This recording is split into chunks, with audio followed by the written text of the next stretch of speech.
Donc, bonjour et bienvenue à tous sur notre webinaire sur la stratégie multicanal autour de la donnée et du papier connecté. Donc, dans le cadre des 24 heures de la data de la logistique du SNCD, dont ITL est membre. Donc justement, pour commencer, qui est ITL? ITL existe depuis 31 ans maintenant. ITL veut dire informatique, traitement de fichiers, location d'adresse. Pour prendre des termes un peu plus à la mode, donc le data broking, data management et data mining. Chez ITL, on aime bien jouer avec les données. Data management, c'est le traitement des fichiers, data mining, l'exploration des données. Mais ce qu'on va surtout voir aujourd'hui, c'est le data broking. Donc si on parle du terme broker, ça fait certainement penser à Wall Street. Il y a une autre image que moi j'aime bien, c'est celui de l'agent immobilier, puisque nous sommes en fait des intermédiaires entre les locataires de fichiers d'adresse et les propriétaires de fichiers. Donc nous sommes tiers de confiance entre ces deux parties, sachant que la plupart des clients d'ITL font les deux en fait, sont à la fois clients et fournisseurs. Pour le coup, pour la partie traitement, là on va plutôt dans le gros œuvre de l'immobilier et voire même l'architecte d'intérieur avec le data mining. Donc chez ITL, on est à la pointe de l'innovation au niveau de ce qui se passe sur le marketing direct. Et c'est pour ça qu'aujourd'hui, on voulait vous parler de données, de papier connecté. L'objectif de la journée, c'est de vous dire qu'il n'y a pas que le multicanal, c'est pas uniquement Criteo, SEO et réseaux sociaux. Il y a d'autres canaux à explorer pour recruter de nouveaux clients. Donc tout ça, ça fait partie d'un ensemble, bien sûr. Les réseaux sociaux, etc., c'est du marketing direct, mais il y a aussi d'autres canaux. Donc pourquoi aller sur du papier, sur du téléphone, pour toucher les consommateurs à un autre moment, pour avoir un appel d'air, parce qu'au final, en faisant que du digital, vous ne touchez les gens qui sont sur Internet, mais il y a encore des consommateurs qui n'y sont pas, ou qui ne souhaitent pas payer en ligne, ça existe toujours. Et pour vous démarquer de la concurrence également, dans la mesure où il n'y a qu'à regarder le nombre d'emails que vous recevez dans votre boîte et le nombre de courriers adressés que vous recevez dans votre boîte aux lettres physique. Il n'y a pas photo sur la pression marketing. Donc le marketing direct, donc le web marketing, l'e-marketing, le digital, ça en fait partie. Donc si vous faites du marketing direct, c'est un peu comme Monsieur Jourdain qui faisait de la prose sans le savoir. Donc beaucoup de personnes font du marketing direct, même si ce terme n'est plus tout à fait à la mode aujourd'hui. Mais donc voilà, les réseaux sociaux, l'emailing, etc. C'est du marketing direct, mais il y a aussi le catalogue, le téléphone, le couponing, le faxing, qui font partie des canaux de marketing direct. Aujourd'hui, je parlerai principalement de l'email, du téléphone, mais beaucoup du courrier adressé et de l'asile colis. Sur l'email, il y a d'autres webinaires qui sont organisés aujourd'hui, dont certains ont déjà eu lieu ce matin, qui étaient très intéressants. On va parler de façon plus générique de marketing direct. Donc les mécaniques du succès, enfin, les points clés vraiment sur le marketing direct. D'abord, c'est l'identification de sa cible. J'ai mis Socrate, pour reprendre sa devise, connais-toi toi-même, de connaître son propre fichier, ses propres clients, de le segmenter, pour ensuite pouvoir.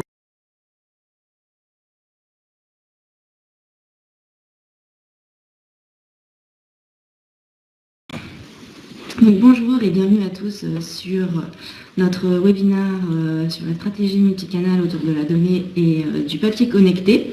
Donc dans le cadre des 24 heures de la data de la logistique du SNCD, dont ITL est membre.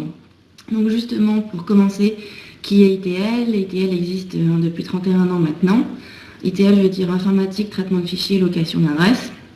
Pour prendre des termes un peu plus à la mode, donc le data broking, data management et data mining. Chez ITL, on aime bien jouer avec les données. Data management, c'est le traitement des fichiers, data mining, l'exploration des données. Mais ce qu'on va surtout voir aujourd'hui, c'est le data broking. Donc si on parle du terme broker, ça fait certainement penser à Wall Street. Il y a une autre image que moi j'aime bien, c'est celui de l'agent immobilier, puisque nous sommes en fait des intermédiaires entre les locataires de fichiers d'adresse et les propriétaires de fichiers. Donc nous sommes tiers de confiance entre ces deux parties, sachant que la plupart des clients d'ITL font les deux en fait, sont à la fois clients et fournisseurs. Pour le coup, pour la partie traitement, là, on va plutôt dans le gros œuvre de l'immobilier et voire même l'architecte d'intérieur avec le data mining. Donc, chez ITL, on est à la pointe de l'innovation au niveau de ce qui se passe sur le marketing direct. Et c'est pour ça qu'aujourd'hui, on voulait vous parler de données, de papier connecté. L'objectif de la journée, c'est de vous dire qu'il n'y a pas que le multicanal, c'est pas uniquement Criteo, SEO et réseaux sociaux. Il y a d'autres canaux à explorer pour recruter de nouveaux clients. Donc tout ça, ça fait partie d'un ensemble, bien sûr. Les réseaux sociaux, etc., c'est du marketing direct, mais il y a aussi d'autres canaux.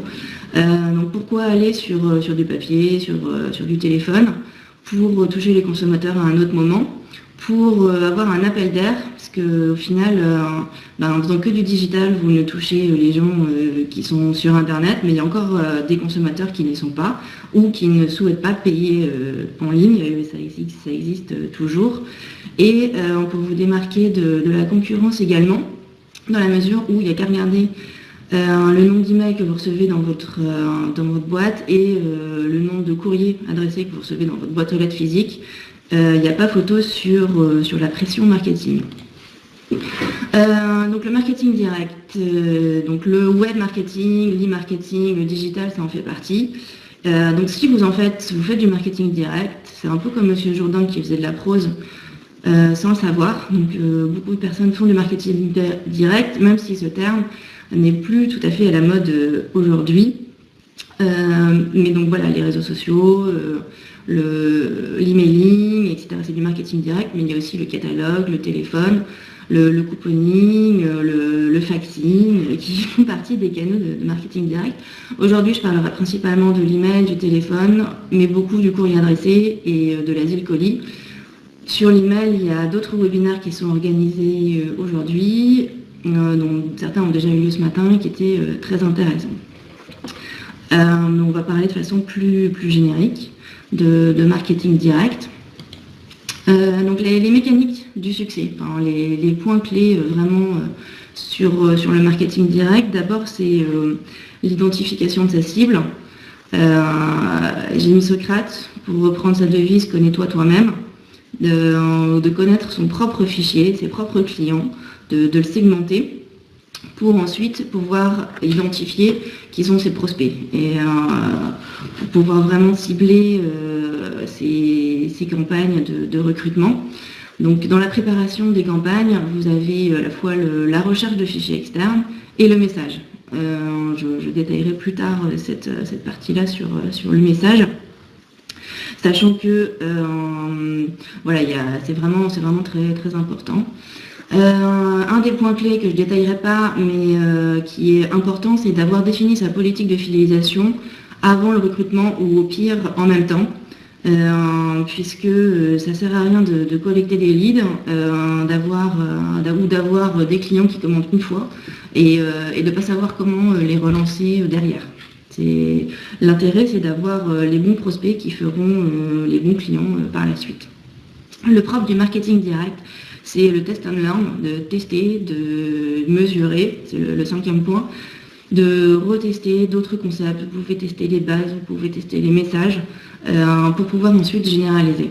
Donc l'A/B testing, ça n'a pas été inventé par le digital, ça a été inventé par la VPC et c'est vraiment une des clés du marketing direct qui est liée à la mesure, d'avoir des indicateurs.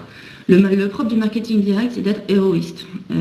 Voilà, tout peut être mesuré pour pouvoir ensuite extrapoler sur des bases et pour avoir des volumes plus importants ensuite. Alors, pour commencer, un rapide point sur l'importance des données. Donc, d'où viennent vos données? D'abord de vos clients, de vos prospects.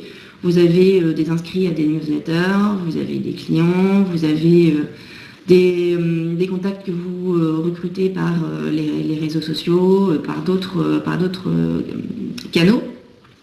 Vous avez des informations sur ces contacts. Sur les clients, vous avez l'adresse postale, vous avez les achats. Vous pouvez avoir le numéro de téléphone, qui est très important pour la livraison aujourd'hui. Pour les prospects, vous avez au moins une adresse email, voire le code postal ou la ville, ça dépend de votre formulaire. Et pour les clients, vous pouvez avoir la date de naissance, l'âge, le nom d'enfant, etc. Pour pouvoir faire une segmentation correcte, je vous conseille d'avoir un fichier centralisé, un fichier unique et propre, avec un référentiel unique des clients, des prospects, pour pouvoir ensuite faire une segmentation correcte, et puis les traitements aussi qui vont avec.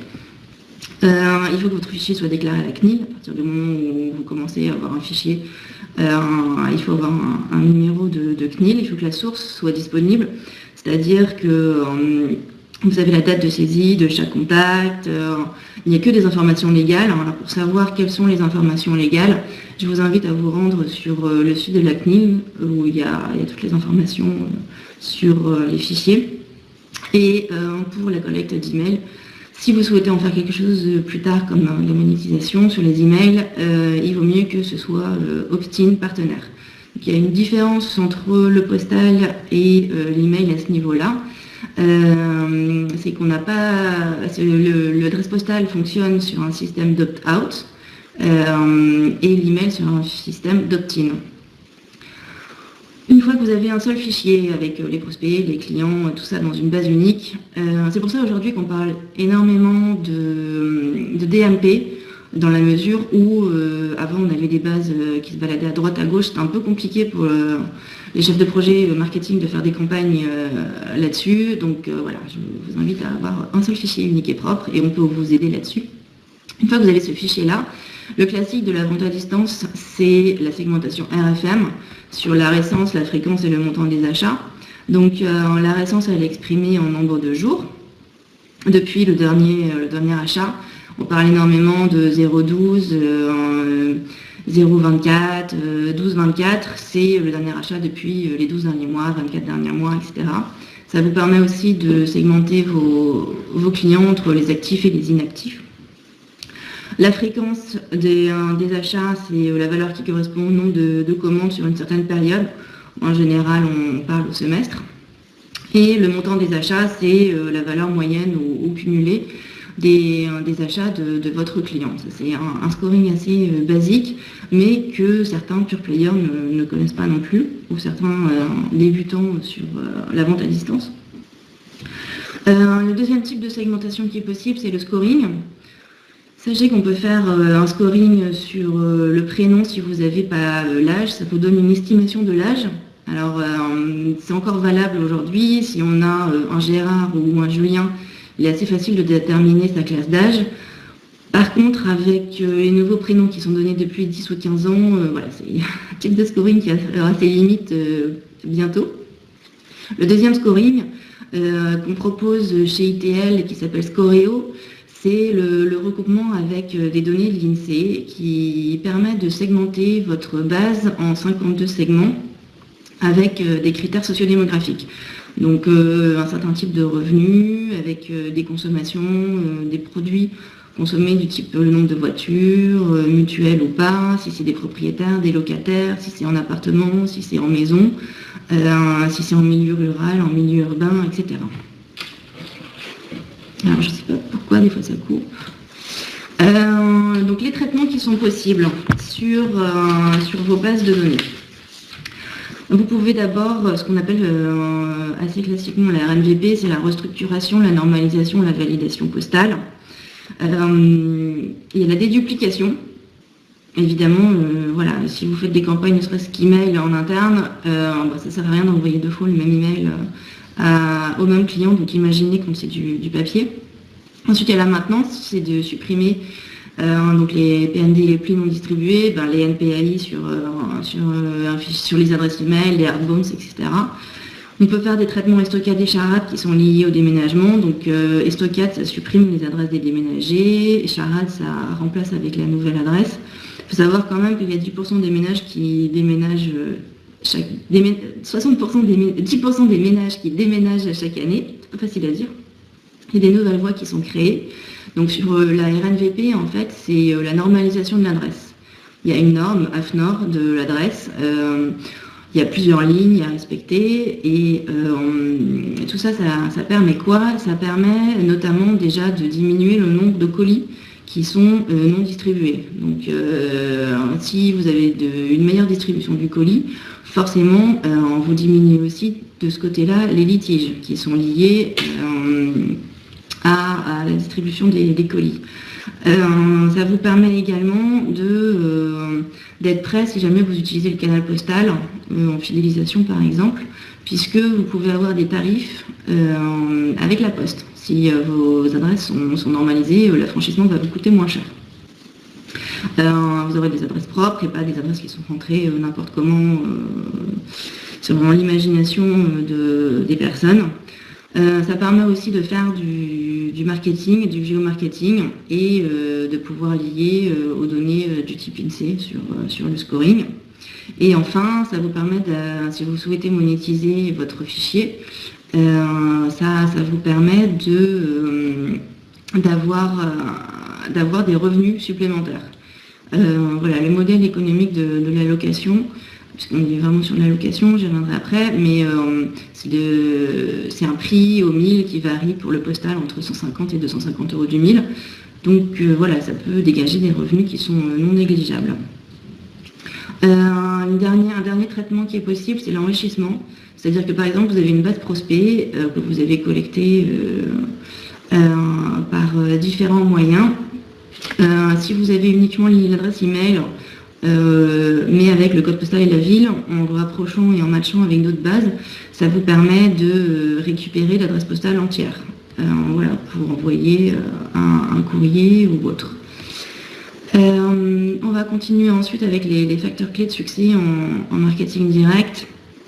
Une fois que vous avez segmenté votre base, que vous connaissez vraiment pertinemment qui sont vos clients, vous pourrez rapprocher ça avec des fichiers qui existent, les fichiers externes, pour trouver les jumeaux de vos clients, c'est-à-dire les prospects qui sont le plus susceptibles d'être appétents à vos produits et donc qui seront les meilleurs clients par la suite. Donc il y a différents types de sélections qui sont possibles sur les fichiers externes. Pourquoi louer des bases externes, que ce soit pour de l'email, du mail, du téléphone ou de l'asile colis? Voilà, parce que ça fait un appel d'air, parce que vous avez des nouveaux prospects, des nouvelles personnes qui n'étaient pas dans votre cible avant, qui peuvent être touchées par différents canaux.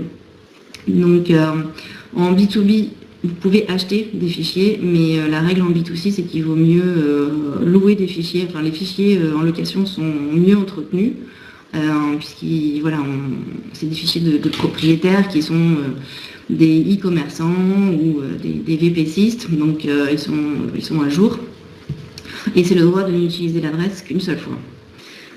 C'est également des fichiers qui sont déclarés à la CNIL et il vaut mieux faire appel à des prestataires, comme ceux qui sont référencés sur le site du SNCD, où par exemple les prestataires ont signé une charte de déontologie, puisqu'on est quand même sur les données personnelles et on ne fait pas n'importe quoi avec les données personnelles des clients. Sur l'email, n'oubliez pas le footer avec la procédure de désinscription toujours pour entretenir ces bases correctement. L'autre facteur clé de succès qui est à ne pas oublier, c'est l'offre et le message qui doit être fait en premier, même avant la recherche de fichiers. il faut que votre créa elle soit adaptée à votre cible. C'est pas parce que vous allez faire du papier qu'il faut vous faire plaisir en mettant en avant les produits, etc. N'oubliez pas à qui il faut vous adresser. Il y a également une autre dimension qui est importante, c'est la réaction de votre cible. Il y a différents types de réactions qui existent. Il y a ce qu'on appelle le soft, c'est le storytelling. On peut reprendre le terme du marketing, c'est le brand content. Il y a les opportunistes, les gens qui réagissent quand il y a des promos, quand il y a un gros cadeau qui est offert. Vous avez les joueurs, les chasseurs de primes. Voilà, tout ça, c'est des comportements de réaction un peu moins courants, mais qui sont néanmoins à ne pas oublier en fonction du type de produit que vous vendez. Les offres sont vraiment à réfléchir. Il y a des agences qui font ça très bien. Mais voilà, vous n'allez pas envoyer forcément le même message à tout le monde. C'est ce que permet le marketing direct grâce à la segmentation, c'est d'avoir des messages qui sont personnalisés.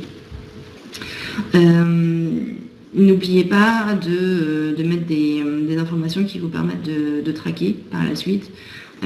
Sur l'email, c'est assez facile. Enfin, tant qu'on est sur du digital, à part la question du dernier cookie, tout va bien. N'oubliez pas sur le papier d'avoir des codes, d'avoir des numéros de téléphone. Vous pouvez avoir un numéro de téléphone par opération pour pouvoir tracer ensuite les retours, quel que soit le canal. On dit souvent, par exemple, sur le digital, que le community management, c'est pas à confier à un stagiaire. Les opérations de marketing direct, c'est un peu la même chose. Ça paraît facile si on prend juste l'emailing, mais il y a quand même des règles qui fonctionnent. Il y a des petits trucs et des petites astuces, donc mieux vaut faire appel à des professionnels, au moins juste pour vous conseiller sur le message, sur la créa, sur les fichiers. On continue ensuite avec les indicateurs à suivre pour la performance, puisque c'est vraiment une des clés du marketing direct, c'est que tout est mesurable. En fait, pas un centime ne doit être dépensé pour rien. Je ne vais pas parler des indicateurs du type Google Analytics, etc. que vous avez sur votre site, ni des indicateurs email, puisqu'il y a une conférence après qui vous expliquera tout ça en détail. On est plutôt sur des indicateurs génériques dès qu'on est dans la vente à distance. Vous avez aujourd'hui les questions qu'il faut se poser. C'est combien me coûte un client, le coût d'acquisition client, combien aujourd'hui je dépense par campagne, par canal pour recruter un client. Et combien me rapporte un client? C'est la valeur vie client, la lifetime value. Aujourd'hui, combien me coûte un client par rapport à ce qu'il m'a rapporté? Les vraies questions, elles sont là. Parce qu'en vente à distance, on est sur un ROI qui est un peu plus long. Il ne faut pas espérer que les opérations soient rentables tout de suite, mais ça peut varier entre 1 et 3 ans. Ça dépend si vous êtes sur des marchés de niche ou des marchés grand public. Voilà. Sur la niche, ça va être rentable plus vite, mais sur des produits de mass market, ça mettra un peu plus de temps, mais les volumes et forcément le chiffre d'affaires seront un peu plus conséquents. Mieux vaut 10 indicateurs fiables et stables qu'une quantité d'indicateurs que vous ne suivez pas. L'idée, c'est d'avoir vraiment un tableau de bord avec les mêmes indicateurs pour chaque campagne, pour pouvoir ensuite, pour chaque canal, évaluer les retours d'une campagne l'une par rapport à l'autre. Et donc, si vous avez les mêmes indicateurs, que vous pourrez ensuite arbitrer vos campagnes, parce que les budgets marketing ne sont pas extensibles. Donc, construisez une fois pour toutes votre tableau de bord avec des indicateurs comme le chiffre d'affaires par client, le nombre de commandes par client, la marge par client, mais il y en a encore d'autres. Le coût d'acquisition client, la valeur vie client, comme je le disais tout à l'heure, qui vous permettront de construire des tableaux de bord pour suivre votre activité campagne par campagne, canal par canal, et pour pouvoir comparer les unes par rapport aux autres, parce que si vous n'avez pas les mêmes indicateurs, vous allez comparer des choux avec des carottes et ça ne va pas vous aider pour arbitrer. Et n'oubliez pas, forcément, les taux de retour qui sont différents. Il y a, je parlais tout à l'heure des codes promo sur le mailing papier. Indiquer votre site internet, c'est bien, mais un code promo ou une URL dédiée, c'est encore mieux pour affecter la dernière vente au bon canal. Donc voilà, j'espère que c'est assez clair. Je vais assez vite parce que c'est assez dense, mais c'est pour garder un peu de temps pour les questions par la suite. Si on prend l'exemple de l'emailing, on se rend compte que voilà, un bon taux d'ouverture, enfin vraiment très très bon taux d'ouverture, on arrive à 20%.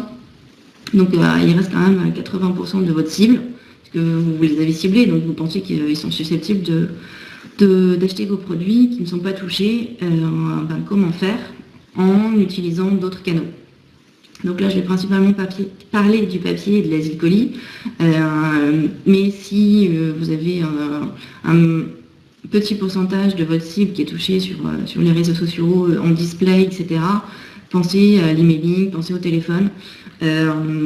Pensez par exemple à organiser une relance téléphonique de vos meilleurs clients qui ont décroché et vous ne savez pas pourquoi, ils n'ouvrent plus vos emails.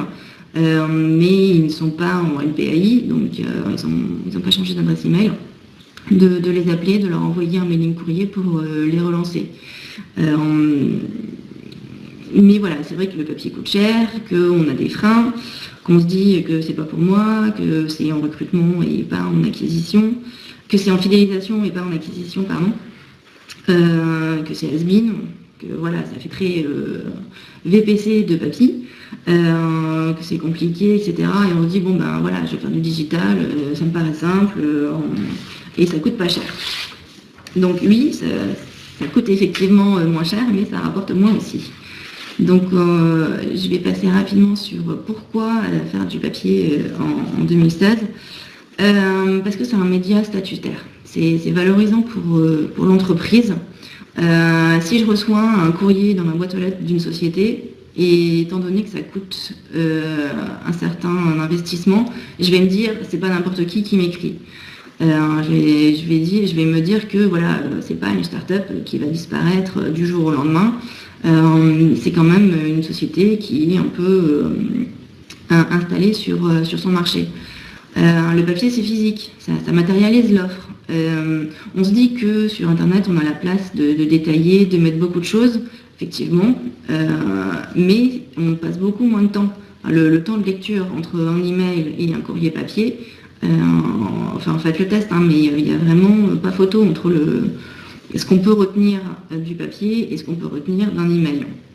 Et enfin, ça respecte le consommateur dans la mesure où il n'y a vraiment pas de surpression marketing sur le courrier papier, que ce soit le courrier adressé ou l'asile colis. Il y a certains secteurs qui ne jurent que par ça. Je pense au luxe, qui en fait beaucoup, enfin très peu en volume, mais quand même de façon régulière et même des fois quasi exclusive. Vous avez des marques qui ne communiquent pas du tout par email ou très peu sur le digital. Ou par exemple l'automobile pour de la génération de trafic dans les agences, dans les concessions, pour la cosmétique, la beauté. Je pense à Yves Rocher qui envoie son mailing, donc voilà, un petit carton recto verso une fois par mois à ses clientes pour générer du trafic en boutique. Ils ont repris les codes de la VPC dans la mesure où avec votre carton vous avez le petit cadeau qui est offert pour tout achat, la remise de 40 ou 50% sur les produits, etc. Et voilà, c'est vraiment... et regardez un peu ce que fait Yves Rocher, parce que pour le coup, je pense que c'est une des marques qui a vraiment compris l'intérêt du multicanal. Et c'est pas pour rien que c'est une des marques préférées des Français aujourd'hui, qui sont performants aussi bien en retail qu'en VAD et que sur l'anciennement VPC, parce qu'ils continuent encore à faire du mailing papier et des catalogues. Pourquoi faire du papier? Parce que ça vous permet de vous différencier de la concurrence. Voilà, c'est comme ça, ça implique une certaine prise de risque, tout le monde n'y va pas. que c'est sous-utilisé sur certaines cibles. Je pense notamment aux moins de 25 ans qui reçoivent très peu de courriers à leur nom dans leur boîte aux lettres, mais quand ils en reçoivent, ça leur fait plaisir. Et c'est incontournable sur d'autres. Pensez aux plus de 70 ans. N'imaginez même pas faire une campagne digitale sur cette cible-là. Rapidement, des exemples d'un retour du papier sur des startups qui se lancent pour le storytelling à destination des enfants. Pensez que quand on annonce un mariage, une naissance, on envoie encore des faire-part aujourd'hui pour annoncer ces bonnes nouvelles à ses proches. Et il y a un petit village qui s'appelle Saint-Martin-d'Abat où des habitants personnalisent leur boîte aux lettres. Donc, on reprend goût à ce média. Donc vous avez peut-être vu les pubs du BookBook d'IKEA il y a quelques années, ou le trèfle parfumé et la tablette. J'ai deux autres exemples ici qui montrent que le papier est physique. Le premier, c'était Nescafé qui avait distribué avec un journal gratuit des mugs à plat. Il suffisait de les monter, le café était dedans, de rajouter de l'eau et vous pouviez aller offrir un café à votre voisin de bureau. Et Neutrogena sur un magazine brésilien qui avait mis une lingette, et avec la lingette, vous pouviez démaquiller le mannequin qui est en couverture. Donc le papier est encore source d'innovation de nos jours et de créativité. Tout le monde s'y met, donc vous avez aussi bien des enseignes de franchises qui envoient des courriers en fidélisation pour générer du trafic dans les franchiseurs, chez les franchisés, que des pub players qui font des catalogues au moment de Noël. Donc il y avait Photobox, mais il y a aussi Amazon qui l'a fait depuis 2 ans. Et là, je pense qu'on a atteint un comble avec Google, qui en B2B envoie des courriers. Vous avez sûrement, si vous venez de créer votre société, vous avez sûrement reçu ce courrier de Google pour vous inciter à faire de l'AdWords. Donc là, on atteint quand même un paroxysme qui est assez intéressant à noter. Pourquoi faire du papier? Parce que c'est complémentaire avec de l'email. On voit que les internautes lisent également les courriers publicitaires, et en fait plus que la moyenne des Français. Donc ça, c'est une étude de Balmétrie. Ce sont des chiffres 2013, mais vous pouvez retrouver en ligne les chiffres 2014 également, donc bientôt 2015. Et juste encore les derniers chiffres d'une étude de la Poste suisse qui a interrogé 400 entreprises. Et on voit bien que le courrier adressé est un des canaux qui fait le plus vendre. Pour 67% des entreprises interrogées, c'est le courrier adressé de notre fameux mailing qui a le plus fort impact sur les ventes, et principalement aussi quand il est couplé à de l'email.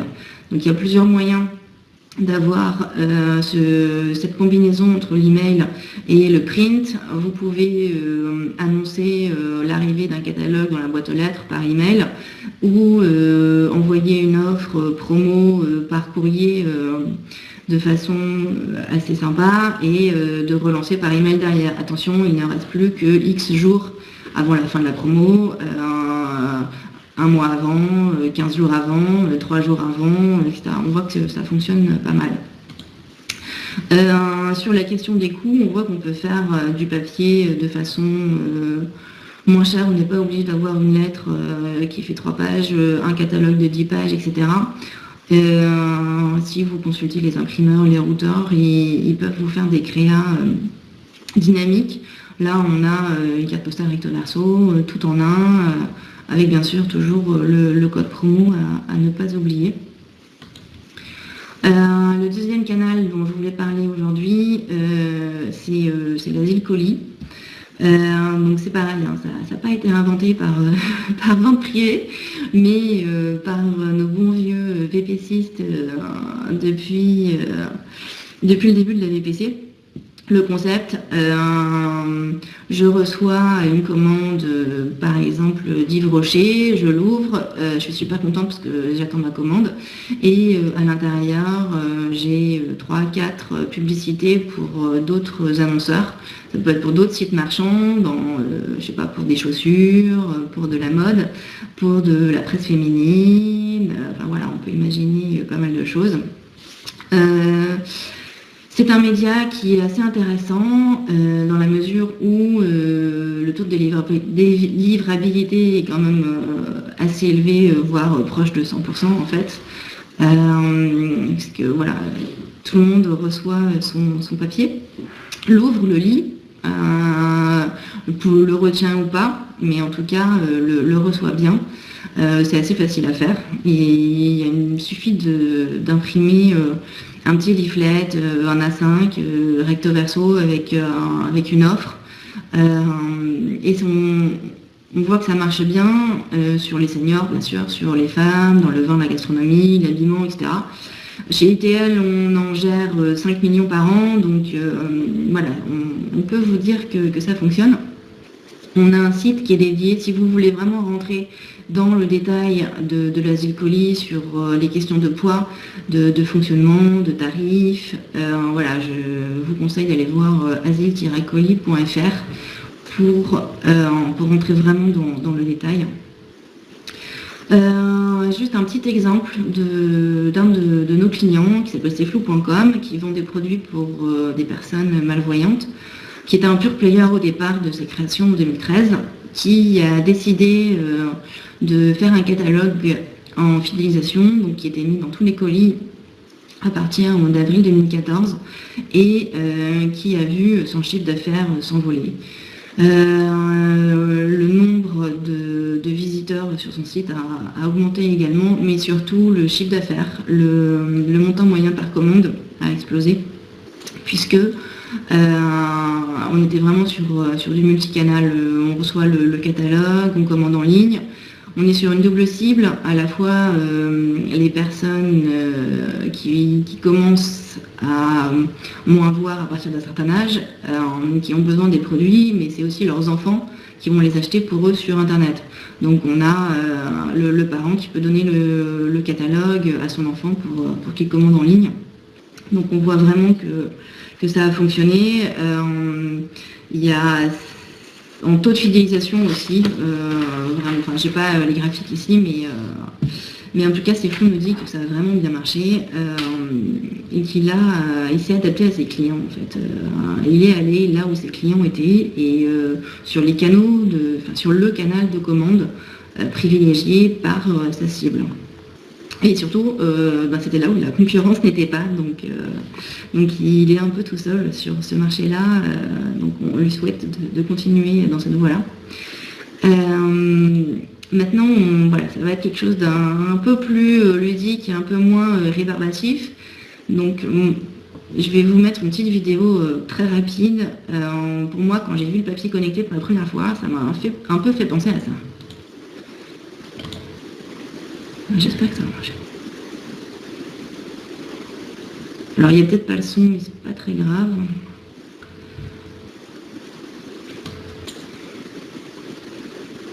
C'est la Gazette du sorcier d'Harry Potter.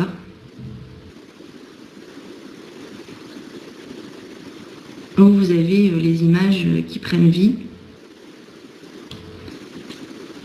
À partir de... Alors je sais pas si vous l'avez vu ou pas du coup. Ah. Alors le lien est ici. J'ai dû me tromper dans les manipulations. D'accord. Mais de toute façon le lien est là. Vous aurez la présentation, vous pourrez la télécharger. Et vous pourrez cliquer ici pour aller voir sur internet. De toute façon c'était juste, voilà, si vous avez vu les films, vous voyez de quoi je parle. Donc le papier connecté, c'est exactement ça, sauf que ça passe par le mobile ou la tablette. Vous avez un papier, vous avez téléchargé une application et quand vous mettez votre téléphone avec l'application au-dessus du papier, le téléphone utilise votre appareil photo pour scanner les images, reconnaît les images et vous avez accès à du contenu en réalité augmentée. Ça peut être du texte, des images, du Facebook Connect, des call to action, etc. Des liens internet. Je vais vous montrer après des captures d'écran pour vous donner une idée. Donc on a un partenariat avec une startup qui s'appelle Bear, donc l'application s'appelle Bear Lite, qui nous a fait plusieurs exemples de ce papier qu'on utilise pour notre propre communication. Alors par rapport à un QR code, on se rend compte que cette technique-là est beaucoup plus souple dans la mesure où ça nécessite vous pouvez changer en fait le contenu après impression. C'est là où c'est la grande différence, c'est que je peux changer en live le contenu qui apparaît sur l'application, même une fois que le document est imprimé. L'autre avantage, c'est lié aux applications, mais c'est toutes les statistiques. Quand on parle de données, on a énormément de statistiques qui sont issues de l'application. Si je prends l'exemple d'un magazine, je peux voir quelles pages sont scannées, quelle publicité, ce qui est assez important pour les annonceurs. Je peux savoir à quel moment ça a été scanné, je peux savoir à quel endroit, je peux avoir l'adresse IP, je peux savoir sur quel device, si c'était sur iPhone ou sur Android par exemple.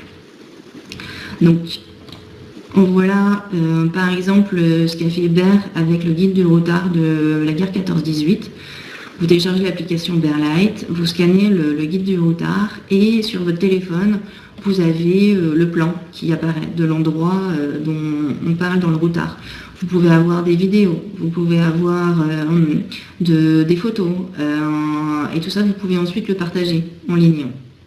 Donc c'est assez compliqué à faire la démonstration comme ça dans un webinar, donc j'ai essayé de vous mettre des captures d'écran. Je vais vous prendre, voilà, ça c'est notre newsletter, notre lettre d'information papier. Et en fait, à l'intérieur, vous avez un article sur d'autres entités de notre groupe. Et quand vous scannez l'article avec votre téléphone et avec l'application, vous avez accès, vous voyez par exemple le logo IMD qui s'affiche en surimpression sur le téléphone. Quand vous cliquez, vous appuyez avec le doigt sur le logo, vous accédez directement à la page imd.fr. C'est pareil, vous voyez en bas s'affichent les logos de Activie. C'est un fichier qu'on commercialise, donc si vous cliquez sur Activie, avec votre doigt, vous accédez à la data carte de ce fichier-là sur ITL. C'est exactement la même chose sur 20 gastronomies, vous arrivez sur la page de tous les fichiers 20 et gastronomie d'ITL. Et pareil pour DAFI, donc ça c'est le concept. Je vous invite à tester donc l'application Bear Lite, LITE. Et si de toute façon vous avez les contacts à la fin de la présentation, on pourra vous envoyer des exemples papier ou vous envoyer des documents à télécharger que vous pourrez scanner ensuite pour voir ce que ça donne vraiment concrètement. Et quand on mixe les deux, le papier connecté et l'asile colis, le mariage nous donne l'asile colis connecté, qui TL vient de lancer fin 2015. Donc le principe c'est celui de l'asile colis. Je reçois un colis par exemple de cflou.com. Dans mon colis j'ai une publicité pour un annonceur qui fait je sais pas moi, des appareils auditifs.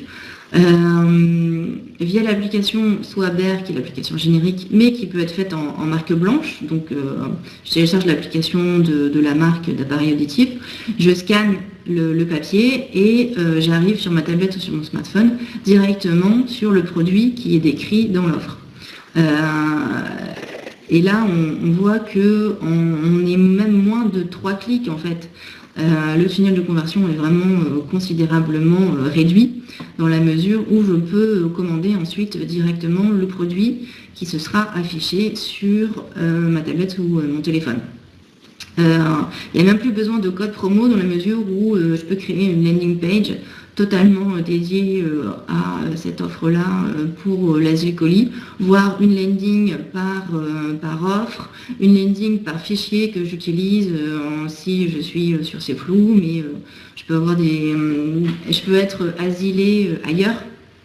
Donc c'est vraiment dynamique, ça permet une segmentation et ça permet aussi d'analyser. Donc l'intérêt, c'est d'avoir des informations sur les prospects et pas uniquement sur ceux qui sont devenus clients. Parce que dans l'asile colis classique, seulement ceux qui ont commandé deviennent clients chez moi. Et c'est seulement sur eux que j'ai des informations. Là, l'intérêt, c'est que j'ai des informations sur les prospects aussi. Donc voilà un peu l'idée. J'imagine un encart pour intérêt privé qui peut être mis dans d'autres types de presse, de la presse généraliste, qui peut être dans des colis de vin par exemple, des collectionneurs, enfin on peut imaginer pas mal de choses. Là, on voit que c'est scannable avec l'application GRF+, qui est GRF, donc groupe revue fiduciaire, qui est l'éditeur d'intérêt privé. Donc, je prends mon téléphone, je scanne, je télécharge l'application GRF, je scanne mon document et je vois qu'il y a un petit cliquet ici qui apparaît sur mon téléphone. Donc je clique ici. J'ouvre, l'application de GRF s'ouvre où je tombe directement sur l'abonnement à intérêt privé. Donc je peux m'abonner directement. Et si j'aime pas l'application, là j'ai même le luxe d'arriver sur le site mobile où il y a un peu plus d'informations sur ce que c'est intérêt privé, comme titre, etc. Donc est-ce que c'est clair sur le... Enfin, je sais que c'est pas évident à appréhender comme ça, il faut vraiment le voir en vrai. Mais j'ai essayé de rendre ça le plus clair possible. Donc comment ça fonctionne l'asile connecté? L'asile colis connecté, c'est qu'on vous propose du tout compris, la réservation d'espace pendant 6 mois, parce qu'il faut de la répétition, c'est-à-dire que vous nous dites quelle est votre cible, et nous, on va regarder quel type d'asileur on peut vous proposer, sur du comportement d'achat, sur si c'est par exemple des femmes de plus de 35 ans qui ont des enfants, voilà, on peut aller sur du verbonné par exemple. Tout est vraiment possible dans la segmentation, dans la recherche des asileurs. On vous met en place le lien vers l'URL spécifique, par exemple une page de produit, une landing page que vous aurez développée. On peut mettre des call to action du type numéro de téléphone, email, réseaux sociaux, etc., de la vidéo, des photos. Et dans l'offre, y compris le scan de la page et puis toutes les statistiques dont on parlait tout à l'heure. Pour finir, voilà les astuces et les pièges sur le recrutement. N'hésitez pas à lancer, si vous lancez du papier, à intégrer dans la campagne vos prospects et vos inactifs. On peut faire des économies d'échelle très importantes sur ces volumes-là, donc n'hésitez pas.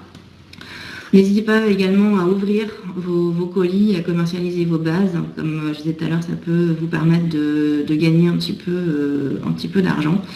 Et sur les pièges à éviter, c'est de louer les mauvais fichiers, de se tromper de cible, de se tromper d'objectif. Quand on fait du marketing direct, on est vraiment sur de l'acquisition, sur du recrutement de nouveaux clients, et pas forcément sur des objectifs de notoriété ou d'image, même s'ils sont un peu liés quand même.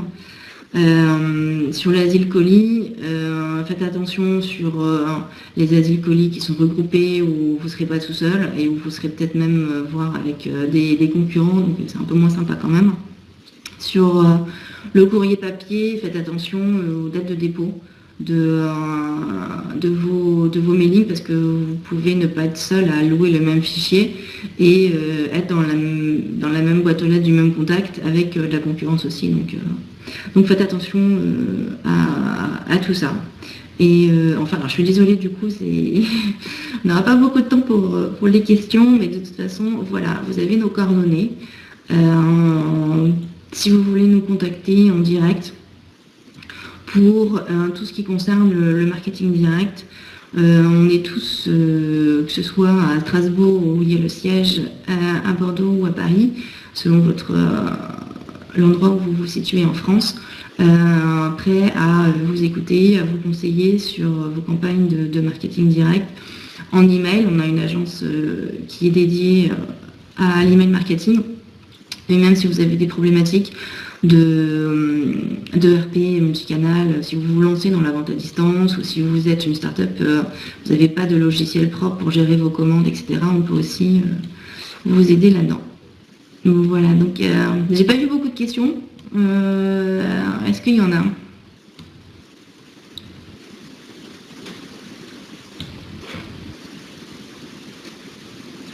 Donc de toute façon, vous pourrez revoir la conférence en replay, pour ceux qui sont arrivés en cours de conférence, et le support sera téléchargeable aussi rapidement. Vous recevrez un email de Webikeo à ce sujet-là. Le prochain séminaire, sur la vidéo, bon, tant pis, c'est pas grave. De toute façon, elle est dans la présentation, donc je vous le remettrai. Le prochain séminaire, c'est sur les indicateurs email du SNCD.